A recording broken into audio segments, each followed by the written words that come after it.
Hello everyone. Today we are going to study the chapter number 4 ग्रामीण समाज में विकास एवं परिवर्तन. Let's begin. NCERT Class 12 Sociology Part 2. Bharatiya Samaj प्राथमिक रूप से ग्रामीण समाज ही है. हालांकि यहाँ नगरीकरण बढ़ रहा है. भारत के बहुसंख्यक लोग गांव में ही रहते हैं. 69% 2011 की जनगणना के अनुसार उनका जीवन कृषि अथवा उससे संबंधित व्यवसायों से चलता है. इसका अर्थ यह हुआ कि बहुत से भारतीयों के लिए भूमि उत्पादन का एक महत्वपूर्ण साधन है. भूमि संपत्ति का एक महत्वपूर्ण प्रकार भी है, लेकिन भूमि न तो केवल उत्पादन का साधन है और न ही केवल संपत्ति का एक प्रकार, न ही केवल कृषि है जो कि उनके जीविका का एक प्रकार है. यह जीने का एक तरीका भी है. हमारी बहुत सी सांस्कृतिक रस्मों और उनके प्रकार में कृषि की पृष्ठभूमि होती है.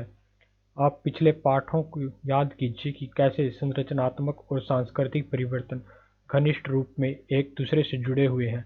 उदाहरण के लिए भारत के विभिन्न क्षेत्रों में नव वर्ष के त्योहार जैसे तमिलनाडु में पोंगल, आसाम में बिहू, पंजाब में बैसाखी, कर्नाटक में उगाड़ी, ये सब मुख्य रूप से फसल काटने के समय मनाए जाते हैं और नई कृषि मौसम के आने की घोषणा करते हैं. कुछ अन्य कृषि संबंधी त्योहारों के बारे में जानकारी प्राप्त कीजिए. कृषि एवं संस्कृति के बीच एक घनिष्ठ संबंध है. हमारे देश में कृषि की प्रकृति और अभ्यास प्रत्येक क्षेत्र में भिन्न भिन्न तरह का मिलेगा. यह भिन्नताएं विभिन्न क्षेत्रीय संस्कृतियों में बिंबित होती हैं.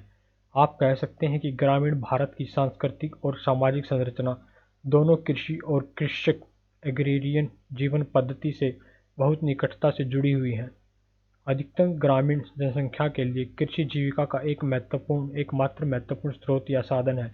लेकिन ग्रामीण सिर्फ कृषि ही नहीं है. बहुत से ऐसे क्रियाकलाप हैं जो कृषि और ग्राम्य जीवन की मदद के लिए हैं, और वे ग्रामीण भारत में लोगों के जीविका के स्रोत हैं. उदाहरण के लिए बहुत से ऐसे कारीगर या दस्तकार जैसे कुम्हार, खाती, जुलाहे, लुहार एवं सुनार भी ग्रामीण क्षेत्रों में रहते हैं. वे ग्रामीण अर्थव्यवस्था का एक हिस्सा और खंड हैं.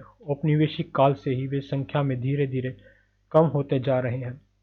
आपने पहले अध्याय में पढ़ ही लिया कि कैसे मशीन से बने सामानों के आगमन ने उनकी हाथ से बनी हुई वस्तुओं का स्थान ले लिया है.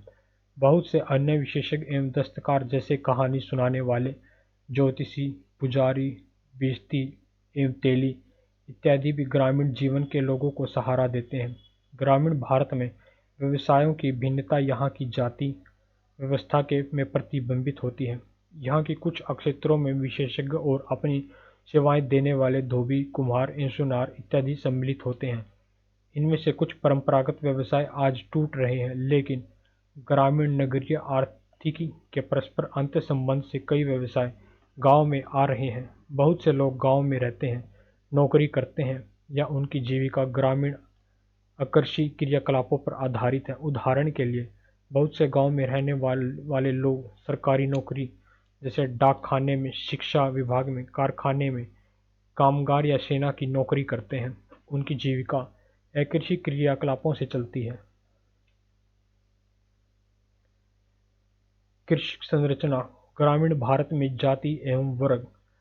ग्रामीण समाज में कृषि योग्य भूमि ही जीविका का एक महत्वपूर्ण साधन और संपत्ति का एक प्रकार है. लेकिन किसी विशिष्ट गांव या किसी क्षेत्र में रहने वालों के बीच इसका उचित विभाजन नहीं है, न ही सभी के पास भूमि होती है. वास्तव में भूमि का विभाजन घरों के बीच बहुत असमान रूप से होता है.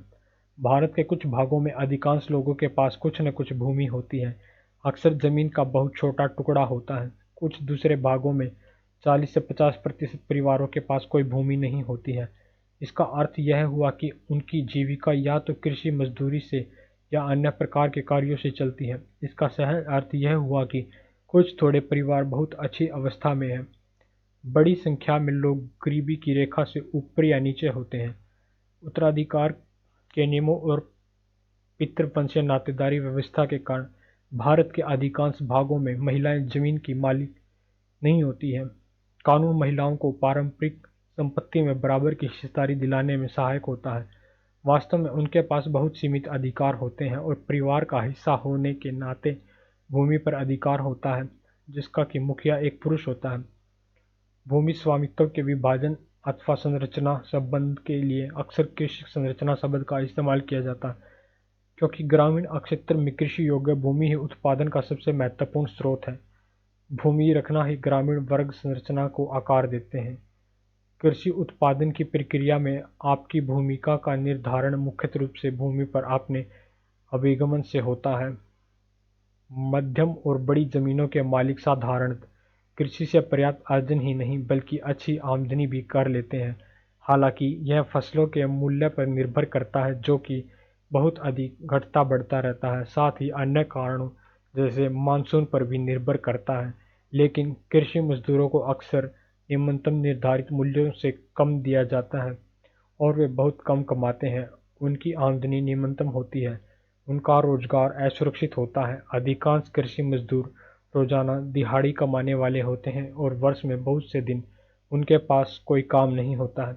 इसे बेरोजगारी कहते हैं। समान रूप से काश्तकार या पट्टेदारी कृषक जो भूस्वामी से जमीन पट्टे पर लेते हैं की आमदनी मालिक कृषकों से कम होती है, क्योंकि वह जमीन के मालिक को यथेष्ट किराया चुकाता है। साधारणतः फसल से होने वाली आमदनी का 50 से 75%। अतः कृषि समाज को उसकी वर्ग संरचना से ही पहचाना जाता है। परंतु हमें यह भी आवश्यक याद रखना चाहिए कि यह जाति व्यवस्था के द्वारा संरचित होता है। ग्रामीण क्षेत्र में जाति और वर्ग के संबंध बड़े जटिल होते हैं। ये संबंध हमेशा स्पष्टवादी नहीं होते। हम प्राय यह सोचते हैं कि ऊंची जातियों के पास अधिक भूमि और आमदनी होती है और यह कि जाति और वर्ग में पारस्परिकता है, उनका संस्तरण नीचे की ओर होता है। कुछ क्षेत्रों में यह मोटे तौर पर सही है, लेकिन पूर्णतः सत्य नहीं है। उदाहरण के लिए, कई जगहों पर सबसे उच्च जाति ब्राह्मण बड़े भूस्वामी नहीं हैं, अतः वे कृषि संरचना से भी बाहर हो गए, हालांकि वे ग्रामीण समाज के अंग हैं। भारत के अधिकांश क्षेत्रों में भूस्वामित्व वाले समूह के लोग शूद्र या क्षत्रिय वर्ण के हैं। प्रत्येक क्षेत्र में सामान्यतः एक या दो जातियों के लोग ही भूस्वामी होते हैं। वे संख्या के आधार पर भी बहुत महत्वपूर्ण हैं। समाजशास्त्री M.N. श्रीनिवास ने ऐसे लोगों को प्रबल जाति का नाम दिया। प्रत्येक क्षेत्र में प्रबल जाति समूह काफी शक्तिशाली होता है। आर्थिक और राजनीतिक रूप से वह स्थानीय लोगों पर प्रभुत्व बनाए रखता है।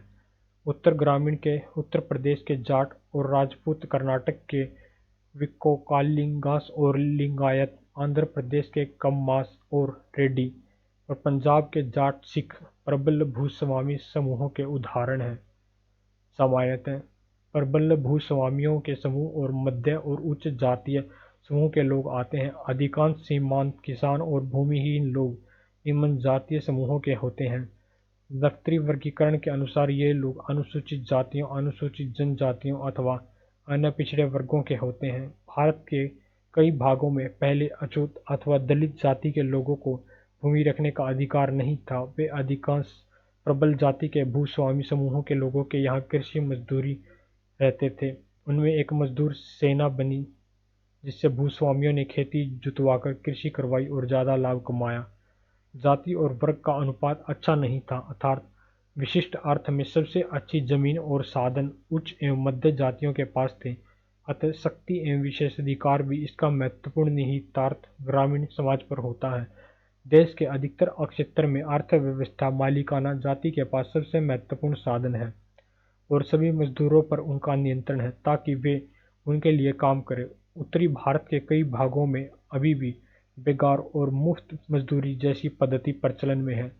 गांव के जमींदार या भूस्वामी के यहाँ निम्न जाति समूह के सदस्य वर्ष में कुछ निश्चित दिनों तक मजदूरी करते हैं। बहुत से गरीब कामगार पीढ़ियों से उनके यहाँ बंधुआ मजदूर की तरह काम कर रहे हैं। हालांकि कानून इस तरह की व्यवस्थाएं समाप्त हो गई हैं, लेकिन वे कई क्षेत्रों में अभी भी चल रही हैं। भूमि सुधार के परिणाम। औपनिवेशिक काल। भारत में ऐतिहासिक कारणों से कुछ क्षेत्र मात्र एक या दो मुख्य समूहों के प्रभुत्व में रहे, लेकिन यह जानना महत्वपूर्ण है कि कृषक संरचना पूर्व औपनिवेशिक से औपनिवेशिक और स्वतंत्रता के पश्चात बृहद रूप में परिवर्तित होती रही, जबकि वहीं प्रबल जाति पूर्व औपनिवेशिक काल में भी कृषिक जाति थी। वे प्रत्यक्ष रूप से जमीन के मालिक नहीं थे। इनके स्थान पर शासन करने वाले समूह जैसे कि स्थानीय राजा या जमींदार भूमि पर नियंत्रण रखते थे। किसान अथवा कृषक जो कि उस भूमि पर कार्य करता था, वह फसल का एक पर्याप्त भाग उन्हें देता था। जब ब्रिटिश औपनिवेशिक भारत में आए तो उन्होंने कई क्षेत्रों में इन स्थानीय जमींदारों द्वारा ही काम चलवाया। उन्होंने जमींदारों को संपत्ति के अधिकार भी दे दिए। ब्रिटिश लोगों के लिए काम करते हुए उन्हें जमीन पर पहले से ज़्यादा नियंत्रण मिला। हालांकि औपनिवेशिकों ने कृषि भूमि पर बहुत बड़ा टैक्स लगा दिया था। जमींदार कृषक से टैक्स के रूप में जितनी ज़्यादा उपज और पैसा ले सकते थे ले लेते थे। जमींदारी व्यवस्था का एक परिणाम यह हुआ कि ब्रिटिश काल के दौरान कृषि उत्पादन कम होने लगा। जमींदारों ने किसानों को अपने दबाव से पीस डाला। साथ ही बार बार पड़ने वाले अकाल और युद्ध ने जनता को एक तरह से मार डाला। औपनिवेशिक भारत में बहुत से जिलों का प्रशासन जमींदारी व्यवस्था द्वारा चलता था। अन्य क्षेत्रों में यह सीधा ब्रिटिश शासन के अधीन था, जिसमें भूप्रबंध रैयतवाड़ी व्यवस्था के द्वारा होता था। तेलुगु में रैयत का अर्थ है कृषक। इस व्यवस्था में जमींदार के स्थान पर वास्तविक कृषक, वे खुद बहुधा जमींदार होते थे, न कि कृषक ही टैक्स चुकाने के लिए जमींदार होते थे, क्योंकि औपनिवेशिक सरकार सीधा किसानों या भूस्वामियों से ही सरोकार रखती थी, न कि किसी लॉर्ड के द्वारा। इसमें टैक्स का भार कम होता था और कृषकों को कृषि में निवेश करने के लिए अधिक प्रोत्साहन मिलता था। इसके परिणामस्वरूप इन क्षेत्रों में अपेक्षाकृत अधिक उत्पादन हुआ और वे संपन्न हुए।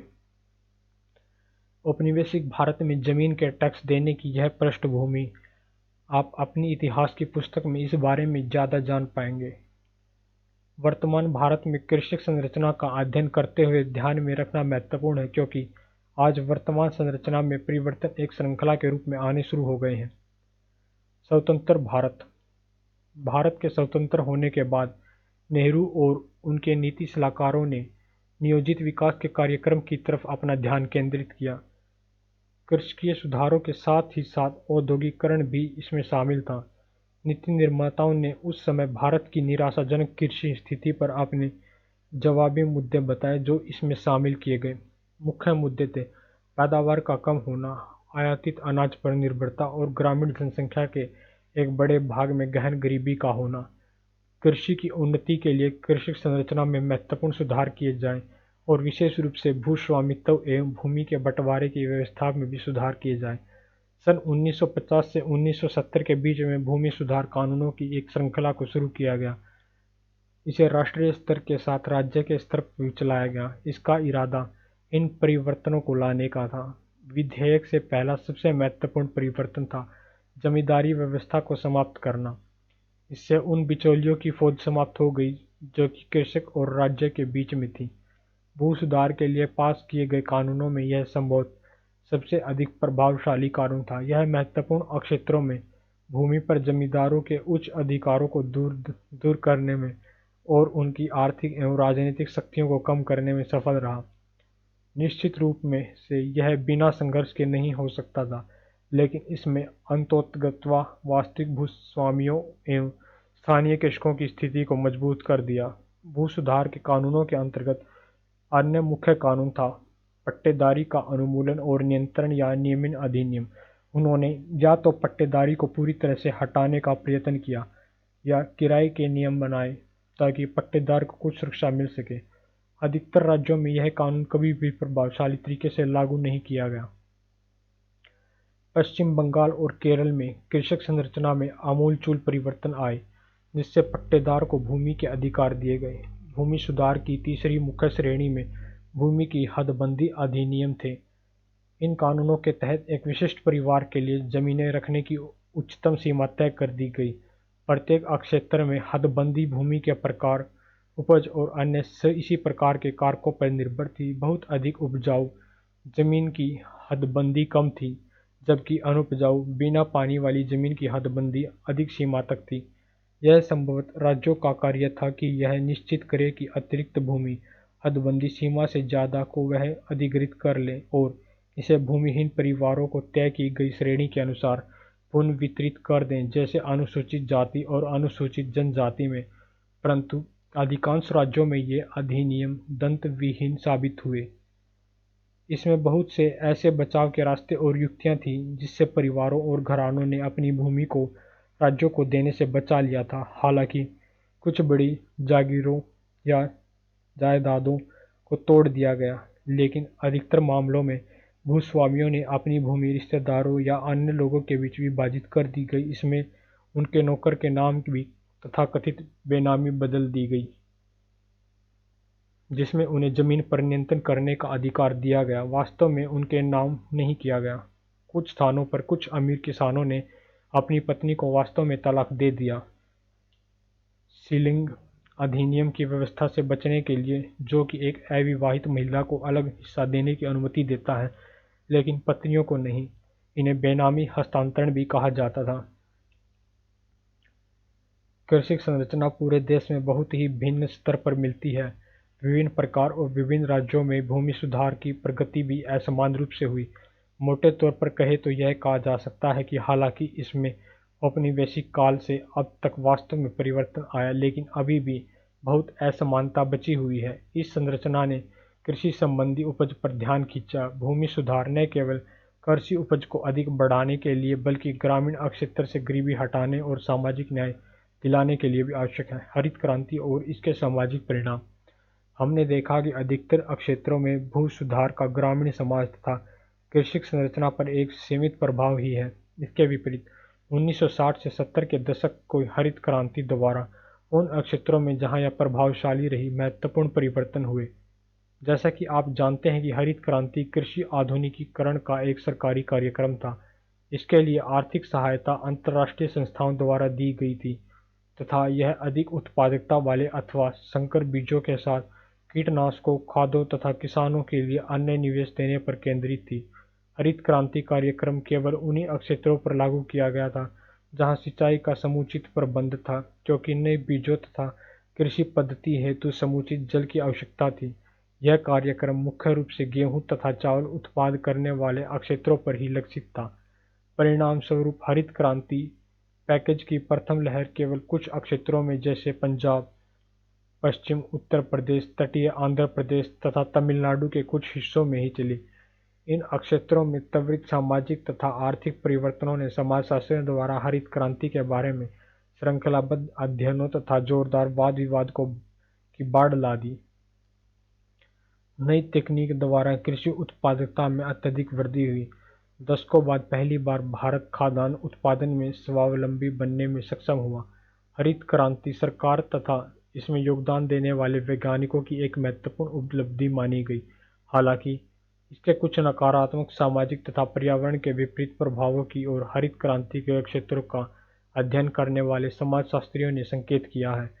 हरित क्रांति के अधिकतर क्षेत्रों में मूल रूप से मध्यम तथा बड़े किसान ही नई तकनीक का लाभ उठा सके। इसका कारण यह था कि इसमें किया जाने वाला निवेश महंगा था, जिनका व्यय छोटे तथा सीमांत किसान उठाने में उतने सक्षम नहीं थे जितना कि बड़े किसान। जब कृषक मूल रूप से स्वयं के लिए उत्पादन करते हैं तथा बाजार के लिए उत्पादन करने में असमर्थ होते हैं, तब उन्हें जीवन निर्वाह कृषि कहा जाता है तथा आमतौर पर उन्हें कृषक की संज्ञा दी जाती है।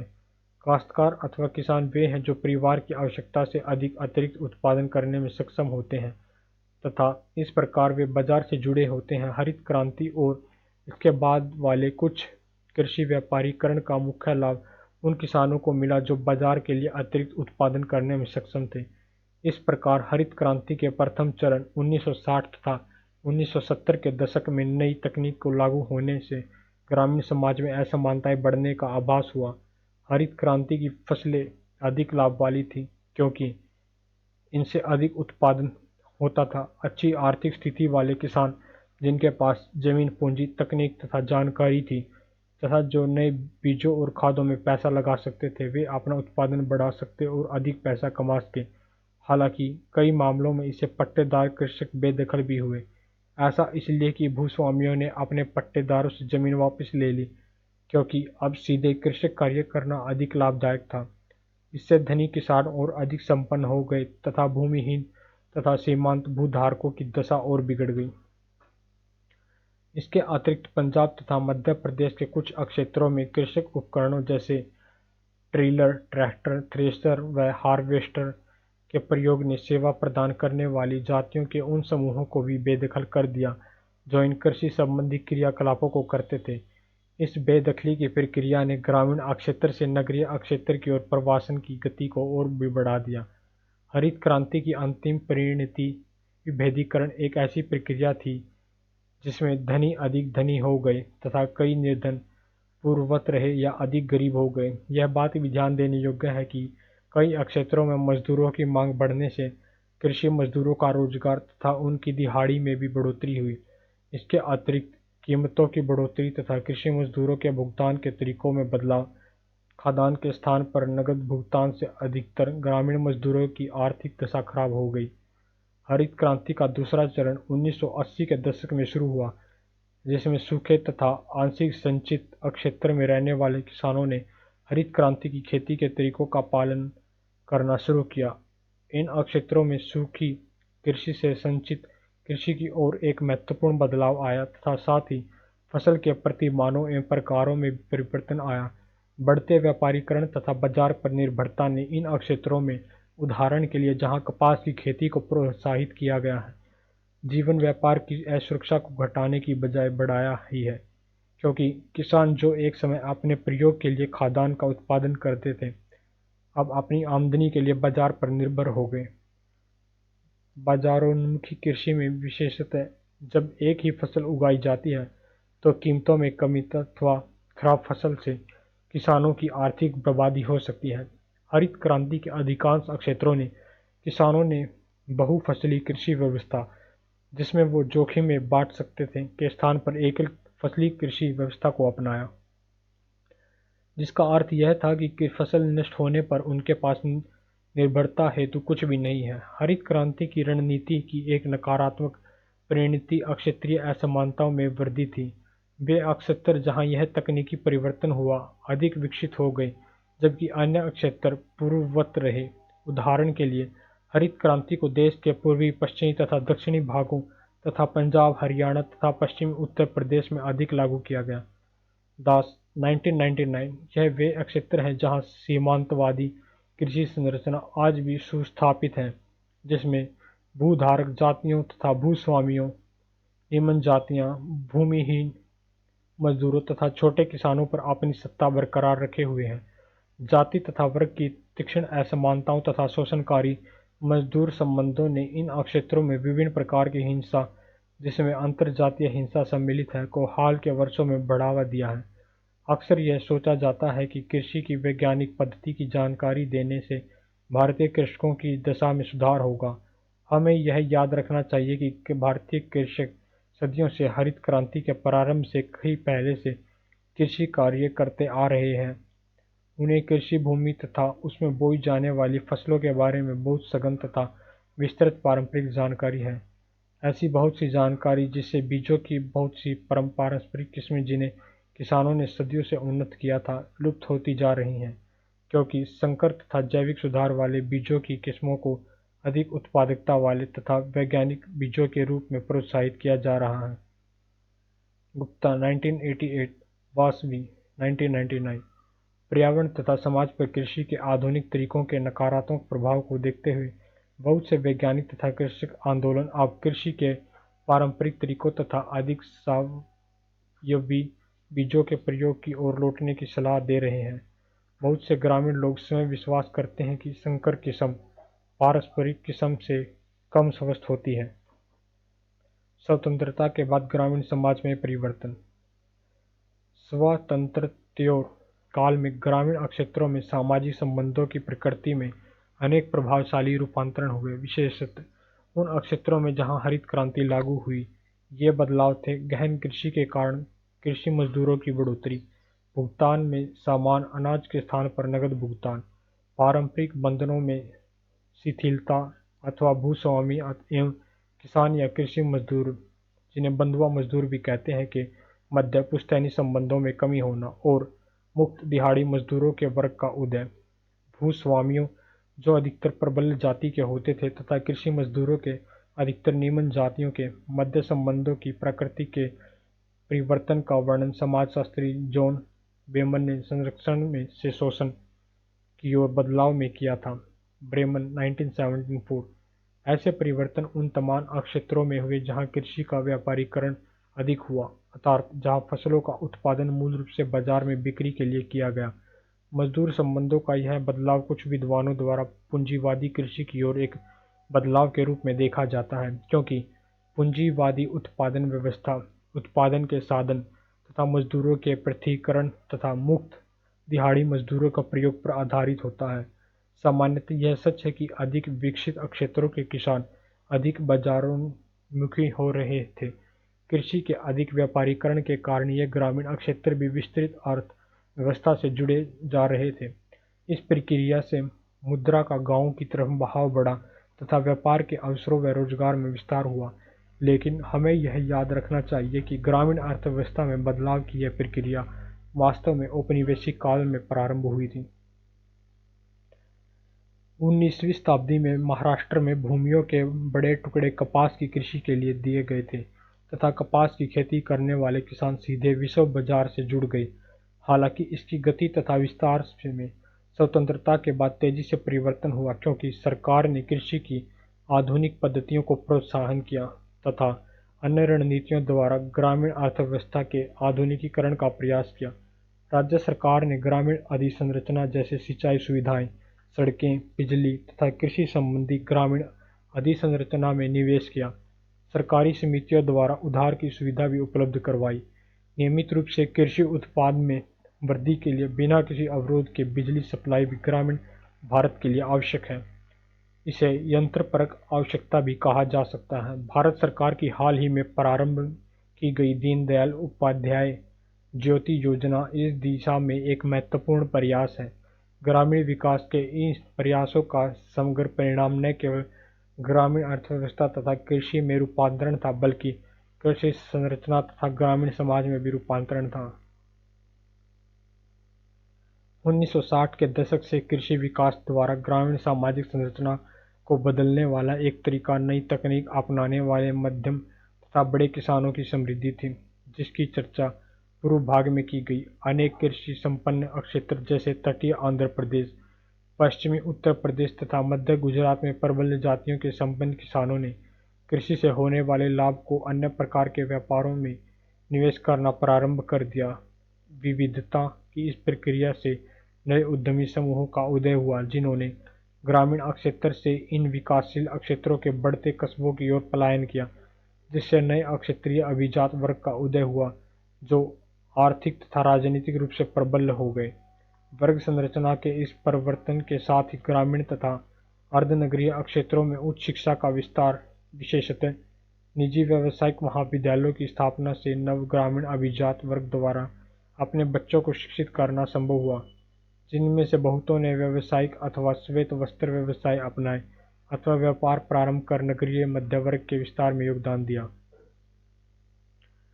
इस प्रकार त्वरित कृषि विकास वाले क्षेत्रों में पुराने भूमि अथवा कृषि समूह का समेकन हुआ, जिन्होंने स्वयं को एक गतिमान उद्यमी ग्रामीण नगरीय प्रबल वर्ग के रूप में परिवर्तित कर लिया।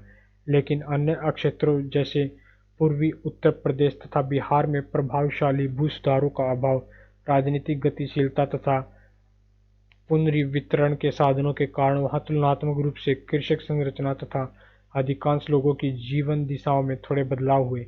इसके विपरीत केरल जैसे राज्य विकास की एक भिन्न प्रक्रिया से गुजरे, जिसमें राजनीतिक गतिशीलता, पुनर्वितरण के साधन तथा बाह्य अर्थव्यवस्था मूल रूप से खाड़ी के देश से जुड़ाव ने ग्रामीण परिवेश में भरपूर बदलाव किया। केरल में ग्रामीण क्षेत्र मूल रूप से कृषि प्रधान होने के बजाय मिश्रित अर्थव्यवस्था वाला है, जिनमें कुछ कृषि कार्य खुदरा विक्रय तथा सेवाओं के एक विस्तृत संजाल के साथ जुड़ा हुआ है, जहां एक बड़ी संख्या में परिवार विदेश से भेजने वाले धन पर निर्भर है। मजदूरों का संचार, सर्कुलेशन। प्रवासी कृषि मजदूरों की बढ़ोतरी ग्रामीण समाज का एक अन्य महत्वपूर्ण परिवर्तन है, जो कृषि के व्यापारीकरण से जुड़ा है। मजदूरों अथवा पहरेदारों तथा भूस्वामियों के बीच संरक्षण का पारंपरिक संबंध टूटने से तथा पंजाब जैसे हरित क्रांति के संपन्न क्षेत्रों में कृषि मजदूरों की मांग बढ़ने से मौसमी पलायन का एक प्रतिमान उभरा, जिसमें हजारों मजदूरों अपने गांवों से अधिक संपन्न क्षेत्रों जहां मजदूरों की अधिक मांग तथा उच्च मजदूरी थी की तरफ संचार करते हैं। 1990 के दशक के मध्य से ग्रामीण क्षेत्रों में बढ़ती असमानताएं, जिन्होंने अनेक गृहस्थियों को स्वयं को बनाए रखने के लिए बहुस्तरीय व्यवसायों को सम्मिलित करने पर बाध्य किया, ये भी मजदूर पलायन करते हैं।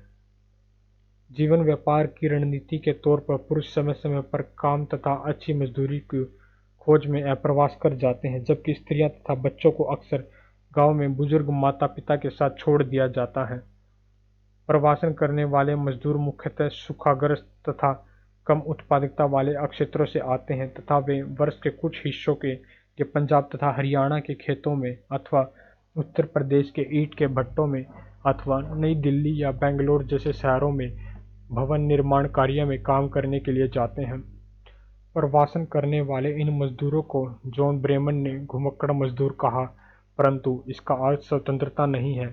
इसके विपरीत ब्रेमन 1982 का अध्ययन बताता है कि भूमिहीन मजदूरों के पास बहुत से अधिकार नहीं होते। उदाहरण के लिए उन्हें अक्सर न्यूनतम मजदूरी भी नहीं दी जाती। यहाँ यह बात ध्यान देने योग्य है कि धनी किसान अक्सर फसल काटने तथा इसी प्रकार की अन्य गहन कृषि क्रियाओं के लिए स्थानीय कामकाजी वर्ग के स्थान पर प्रवासन करने वाले मजदूरों को प्राथमिकता देते हैं, क्योंकि प्रवासन करने वाले मजदूरों का आसानी से शोषण किया जा सकता है तथा उन्हें कम मजदूरी भी दी जा सकती है। इस प्राथमिकता ने कुछ क्षेत्रों में एक विशिष्ट प्रतिमान पैदा किया, जहां स्थानीय भूमिहीन मजदूर अपने गांव से कृषि के चरम मौसम में काम की तलाश में प्रवास कर जाते हैं, जबकि दूसरे क्षेत्रों में प्रवासन करने वाले मजदूर स्थानीय खेतों में काम करने के लिए लाए जाते हैं। यह प्रतिमान विशेषतः गन्ना उत्पादित क्षेत्रों में पाया जाता है। प्रवासन तथा काम की सुरक्षा के अभाव से इन मजदूरों के कार्य तथा जीवन दशाएं खराब हो जाती हैं। मजदूरों के बड़े पैमाने पर संचार से ग्रामीण समाज दोनों ही भेजने वाले तथा प्राप्त करने वाले क्षेत्रों पर अनेक महत्वपूर्ण प्रभाव पड़े हैं। उदाहरण के लिए निर्जन क्षेत्रों में जहां परिवार के पुरुष सदस्य वर्ग का अधिकतर हिस्सा गांव के बाहर काम करने में बिताते हैं, कृषि मूलक से एक महिला का कार्य बन गया है। महिलाएं भी कृषि मजदूरों के मुख्य स्रोत के रूप में उभर रही हैं, जिससे कृषि मजदूरों का महिलाकरण हो रहा है। महिलाओं में असुरक्षा अधिक है क्योंकि वे समान कार्य के लिए पुरुषों से कम मजदूरी पाती हैं। अभी हाल तक सरकारी आंकड़ों में कमाने वाले तथा मजदूरों के रूप में महिलाएं मुश्किल से नजर आती थीं, जबकि महिलाएं भूमि पर भूमिहीन मजदूर तथा कृषक के रूप में श्रम करती है। मौजूदा पितृवंशीय नातेदारी व्यवस्था तथा अन्य सांस्कृतिक व्यवहार जिनसे पुरुष के अधिकारों का हित होता है, आमतौर पर महिलाओं को भूमि के स्वामित्व से पृथक रखता है। भूमंडलीकरण, उदारीकरण तथा ग्रामीण समाज। उदारीकरण की नीति जिसका अनुसरण भारत 1980 के दशक के उत्तरार्ध से कर रहा है, का कृषि तथा ग्रामीण समाज पर बहुत महत्वपूर्ण प्रभाव पड़ा है। इस नीति के अंतर्गत विश्व व्यापार संगठन (WTO) में भागीदारी होती है, जिसका उद्देश्य अधिक मुक्त अंतर्राष्ट्रीय व्यापार व्यवस्था है, जिसमें भारतीय बाजारों को आयात हेतु खोलने की आवश्यकता है। दशकों तक सरकारी सहयोग और संरक्षित बाजारों के बाद भारतीय किसान अंतर्राष्ट्रीय बाजार से प्रतिस्पर्धा हेतु प्रस्तुत हैं। उदाहरण के लिए, हम सभी ने आयातित फलों तथा अन्य खाद्य सामग्री को अपने स्थानीय बाजारों में देखा है। ये वे वस्तुएं हैं जो कुछ वर्ष पूर्व तक आयात प्रतिस्थापन नीतियों के कारण उपलब्ध नहीं थी। हाल ही में भारत ने गेहूं के आयात का भी फैसला किया, जो एक विवादास्पद फैसला था जिसने खाद्यान्न में आत्मनिर्भरता की पूर्व नीति को उलट दिया, और साथ ही जो स्वतंत्रता के बाद के प्रारंभिक वर्षों में अमेरिका के खाद्यान्न पर हमारी निर्भरता को कटु समृद्धि करता है। ये कृषि के भूमंडलीकरण की प्रक्रिया अथवा कृषि को विस्तृत अंतर्राष्ट्रीय बाजार में सम्मिलित किए जाने के संकेत हैं। वह प्रक्रिया जिसका किसानों और ग्रामीण समाज पर सीधा प्रभाव पड़ा है। उदाहरणार्थ, पंजाब और कर्नाटक जैसे कुछ क्षेत्रों में किसानों को बहुराष्ट्रीय कंपनियों से कुछ निश्चित फसलें जैसे टमाटर और आलू उगाने की संविदा दी गई है, जिन्हें ये कंपनियां उनसे प्रसंस्करण अथवा निर्यात हेतु खरीद लेती हैं। ऐसी संविदा खेती पद्धति में कंपनियां उगाई जाने वाली फसलों की पहचान करती हैं। बीज तथा अन्य वस्तुएं निवेश के रूप में उपलब्ध करवाती हैं, साथ ही जानकारी तथा अक्सर कार्यकारी पूंजी भी देती हैं। बदले में किसान बाजार की ओर से आश्वस्त रहता है, क्योंकि कंपनी पूर्व निर्धारित तय मूल्य पर उपज के कार्य का आश्वासन देती है। संविदा खेती कुछ विशिष्ट मदों जैसे फूल, कट फ्लावर, अंगूर, अंजीर तथा अनार जैसे फल, कपास तथा तिलहन के लिए आजकल बहुत सामान्य है। जहां संविदा खेती किसानों को वित्तीय सुरक्षा प्रदान करती है, वहीं यह किसानों के लिए अधिक सुरक्षा भी बन जाती है, क्योंकि वे अपने जीवन व्यापार के लिए इन कंपनियों पर निर्भर हो जाते हैं। निर्यातोन्मुखी उत्पाद जैसे फूल और खीरे हेतु संविदा खेती का अर्थ यह भी है कि कृषि भूमि का प्रयोग खाद्यान्न उत्पादन से हटकर किया जाता है। संविदा खेती का समाजशास्त्र महत्व यह है कि यह बहुत से व्यापारियों को उत्पादन प्रक्रिया से अलग कर देती है तथा उनके अपने देशीय कृषि ज्ञान को निरर्थक बना देती है। इसके अतिरिक्त संविदा खेती मूल रूप से अभिजात मदों का उत्पादन करती है तथा चूंकि यह अक्सर खाद तथा कीटनाशक का उच्च मात्रा में प्रयोग करते हैं, इसलिए यह बहुधा पर्यावरणीय दृष्टि से सुरक्षित नहीं होती। कृषि के भूमंडलीकरण का एक अन्य तथा अधिक प्रचलित पक्ष बहुराष्ट्रीय कंपनियों का इस क्षेत्र में कृषि मदों जैसे बीज, कीटनाशक तथा खाद के विक्रेता के रूप में प्रवेश है। पिछले दशक के आसपास से सरकार ने अपने कृषि विकास कार्यक्रम में कमी की है तथा कृषि विस्तार एजेंटों का स्थान गांव में बीज, खाद तथा कीटनाशक कंपनियों के एजेंटों ने ले लिया है। ये एजेंट अक्सर किसानों के लिए नए बीज तथा कृषि कार्य हेतु जानकारी का एकमात्र स्रोत होते हैं और निस्संदेह वे अपने उत्पाद बेचने के इच्छुक होते हैं। इससे किसानों की महंगी खाद और कीटनाशकों पर निर्भरता बढ़ी है, जिससे उनका लाभ कम हुआ है। बहुत से किसान ऋणी हो गए तथा ग्रामीण क्षेत्र में पर्यावरण संकट भी पैदा हुआ है। हालांकि ऐसा उत्पादन करने का अर्थ था कई प्रकार के जोखिम उठाना। कृषि रियायतों में कमी के कारण उत्पादन लागत में तेजी से बढ़ोतरी हुई, बाजार स्थिर नहीं है तथा बहुत से किसान अपना उत्पादन बढ़ाने के लिए महंगे मदों में निवेश करने हेतु अत्यधिक उधार लेते हैं। ऋणग्रस्तता एवं कृषि उत्पादन की प्रक्रिया में आने वाले प्राकृतिक एवं सामाजिक संकट किसानों की आत्महत्या के मुख्य कारक हैं। अनेक आकस्मिक संकट प्रकृति में आए उतार चढ़ाव से उत्पन्न होते हैं। प्रधानमंत्री फसल बीमा योजना एवं ग्राम उदय से भारत उदय अभियान और साथ ही नेशनल अर्बन मिशन, राष्ट्रीय ग्रामीण नगरीय सतत कृषि के लिए राष्ट्रीय मिशन और किसान क्रेडिट कार्ड आदि के वे कार्यक्रम हैं जिन्हें भारत सरकार संचालित करती है। इन कार्यक्रम ने पूरे देश में किसानों के लिए एकीकृत सहायता के मार्ग खोले हैं। इसके अतिरिक्त इन कार्यक्रम के द्वारा ग्रामीण लोगों के जीवन यापन में गुणात्मक सुधार हुआ है। Guys, thank you so much for this session. Meet you soon in the next upcoming session. Till that time, take care and bye bye.